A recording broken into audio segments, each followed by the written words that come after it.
আমি কিন্তু হজের আর তাবলিগ জামাতের দুইটার ঘোরতর বিরোধী। আমি জামাতে ইসলামের যত বিরোধী, তার চেয়ে হজের এবং তাবলিগের কত ম্যান পাওয়ার নষ্ট হয়। হজের জন্য 20 লক্ষ লোক আজকে সৌদিতে গেছে। এই যে কোনো কাম নাই, এরা কোনো প্রোডাকশন দিচ্ছে না, শুধু ডিডাকশন করতেছে, শুধু খাচ্ছে। হ্যাঁ, দেশের টাকা নিয়ে যে ওদের দিয়েছে। এবার এই যে যদি আমার বাংলাদেশ থেকে 1 লক্ষ লোক যায়, 5 লাখ করে টাকা যদি খরচ হয়, তাহলে কত টাকা হইল? 500 কোটি বোঝায়। আমি অঙ্ক জানি না। আব্দুল্লাহ পুত্র মোহাম্মদ খুব বুদ্ধিমান জ্ঞানী লোক।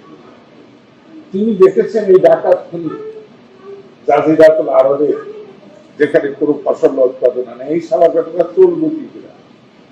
তাই একটা ব্যবস্থা করেছেন যে সারা পৃথিবী তার বিশ্বাসী লোকরা ওখানে যাবে, ওই হনুমান করে।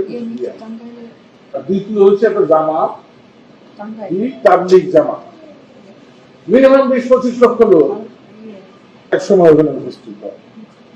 নিজেদের তো কর্মসময় নষ্ট, সারা দেশের গাড়ি ঘোড়া বন্ধ হয়ে যায়।